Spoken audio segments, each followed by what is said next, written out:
What's going on, everybody? Welcome back to Amateur TV for another video on the second channel for Amateur. On this channel, I go through additional NBA-related topics, especially concerning the Toronto Raptors, that I do not have enough time to go through on my main channel, Amateur Sports, where we have a watch party coming later today, going live at 5:30 p.m. Eastern Time for the Raptors against the Chicago Bulls game. Fun watch party. They're always a great time. Come hang out and join the fun of the main channel. But the second channel, we got to go through some additional stuff and some key news from today. Don't have enough time to go through a full video on Amateur Sports. Also want to interfere videos and streams on the same day. Pascal Siakam is officially going to miss some time here. We saw in the previous game against the Dallas Mavericks, he slipped on a wet part of the court and has an adductor or abductor strain. I believe it was the adductor. He has an adductor strain. Regardless of what it is, he has a muscle injury and is going to miss at least 2 weeks. He is out indefinitely, but will be reevaluated in 2 weeks, which means it could be a lot more than 2 weeks, actually. We don't even know anything for 2 weeks. We just know that until 2 weeks are up, they're not even going to run tests on it. So this could be a really rough stretch for the Raptors, and this is very, very sad. This is very, very unfortunate because Siakam is currently playing the best basketball of his career. I would say he's also doing that by a considerable margin at the moment. So really unfortunate there. Just gut-wrenching for the individual, the player here, but also like the Toronto Raptors are still a team, and they're a team that still needs to go and win basketball games, and the task of doing that has become a lot more difficult as a result of Pascal Siakam now going to be missing for some time here. And it's a busy week as well. It's a rough time for it to happen. We have 5 games in the next 7 days, so no Pascal Siakam here. It's been confirmed online about this injury. So in this video, wanted to discuss, I didn't just want to dwell on the sorrow of Pascal Siakam's unfortunate injury here. And just one more thing on it. I mean, just a shame it was slipping on the court as well, right? Like, if only it was something that couldn't have been prevented. But, the game happened fast. I'm not, blaming the sweeper, the people who's supposed to sweep the court or whatever. I'm not blaming them. Like, sometimes things happen fast. Sometimes things, like, at the top of the three-point line just go a little bit unnoticed. Sometimes they happen and the guy doesn't even get hurt or anything. So it is what it is. But did want to discuss today how the Raptors are going to be able to weather the storm of this injury, because the Eastern Conference, and we're seeing from records here, it is extraordinarily competitive. For every team other than the Milwaukee Bucks, wins are really hard to come by, and the Cleveland Cavaliers as well. Really hard to grab wins. The Raptors are 5-4. They are just above 500, and they are currently operating as the 5th seed in the Eastern Conference. So you got 4 and 5 teams occupying playoff or playing positions. The Bulls are 500, and we're playing them tonight, and they are the 6th seed right now. Wins are scarce in this Eastern Conference. So if you fall behind a little bit on the pace, it could be a really, really difficult season for you. And the Raptors are going to have to keep on winning games. So starting lineup, how I expect it to change, I would suggest Fred VanVleet, who has been questionable, will now be more inclined to come back. I thought he was going to come back today anyways, but I imagine Fred VanVleet will be back today. He'll be playing alongside Gary Trent Jr. in the guard positions. Of course, it'll be OG Anunoby and Scotty Barnes occupying the forwards. And I don't really see any reason to stop starting Christian Koloko at this rate. So I imagine Koloko will be back in the starting 5 for this team as well. But we have our main ball handler out here. We have our main scorer who's out here, our main playmaker who's out here, our best rebounder. Like, Siakam has been the best in every offensive category for the Raptors this season. So it's not just going to be one guy who has to pick up the slack here, but a lot of players in this team are going to have to pick up the pace. Gary Trent Jr. needs to find some more consistency.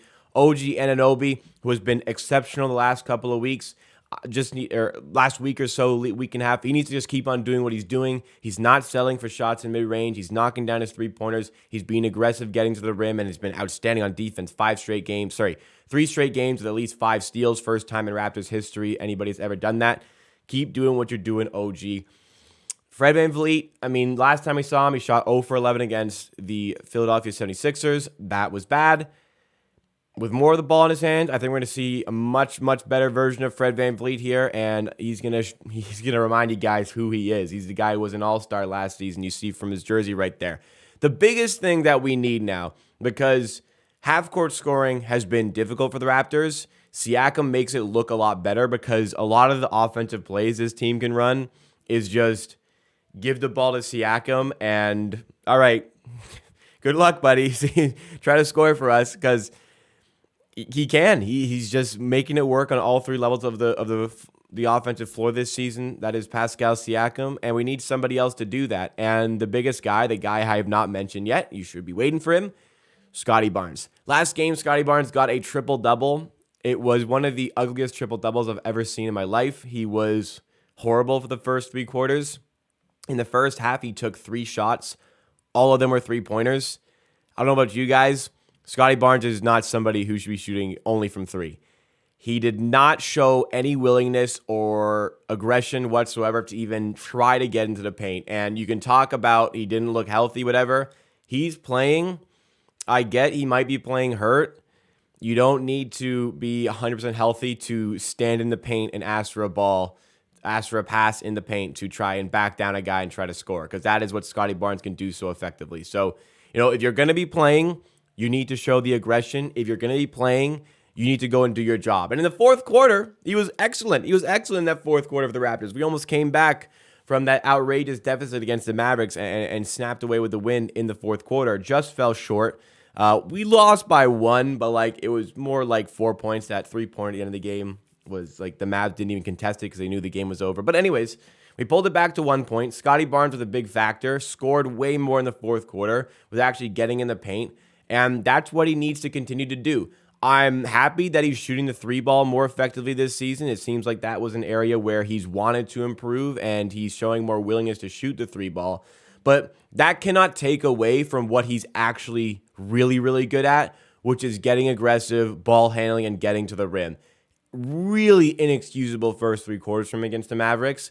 And it was strange because in the 2 games prior against the Hawks and the Spurs, where the Raptors blew out both teams, he was being more aggressive. He was excellent at initiating the offense. And I think this team is at their best when Barnes is initiating the offense for this team. So I really like that. I kind of want him to take more of the ball handling load and allow Fred VanVleet to be the more off-ball shooter type.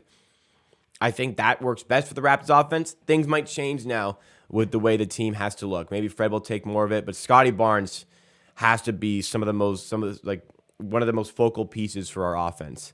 This is the player who won Rookie of the Year last season. We want him to ascend.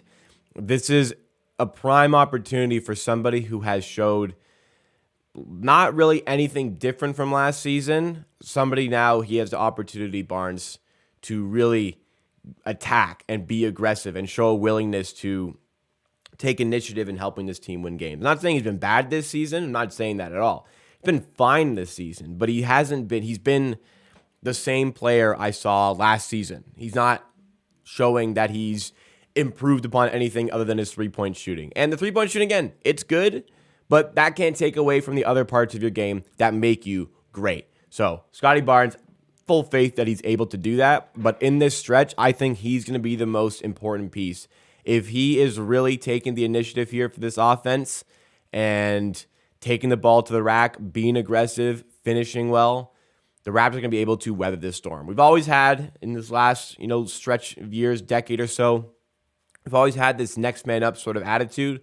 That's what we're going to have here. These guys, I've seen them in the past weather the storms of injuries. I mean, I think we're one of the best teams in the league at adapting and adjusting to injuries here. We're going to have to show that today. We're very much going to have to show that today and over the course of the week. Fortunately, a little bit of an easier stretch for the Raptors coming up. I'm just pulling up the schedule here. Yes, you got 2 games against the Bulls. 2 games I think you can still win against a Bulls team who's also not healthy and isn't very good defensively from what I've seen, and individuals there. And then you have the Rockets, the Thunder, and the Pacers, and the Pistons. Now, Pistons are the bogey team, but 6 winnable games with or without Pascal Siakam. You might lose 1 or 2 more than you should because he's out, but ultimately, the Bulls are tough. These are 4 games that you really need to circle on your calendar and say, those got to be wins with or without Siakam. And the thing that's probably going to change the most, I say a lot of times, like good teams win those 50-50 games that are really close at the end of the game. And they do. Big reason why we win a lot of those games is because Pascal Siakam is clutch and we give him the ball and he goes to work in those situations and just make some ridiculous shots. Without that, you might drop a little bit more than normal, but it's hopefully not going to be an extended period of time. We need lots of guys to step up, in particular Scotty Barnes, but I think this team is going to be okay and it's going to handle it all right. It's not going to be as good without him as it would have been with him, but I think we're going to be fine. Still very, very upset, of course, and we'll be better when he's back. But if you guys enjoyed this video, make sure you drop a like, support the second channel, Amateur TV. This is my second channel, my main channel, Amateur Sports. You see right here, has over 12.5K subs. You can help us get to 13K there. You can help us get to 2K here. And yeah, thanks for supporting Amateur Productions. Join my watch party in 4 hours, 5:30 p.m. Eastern time tonight on my main channel as the Raptors face the Chicago Bulls at Scotiabank Arena.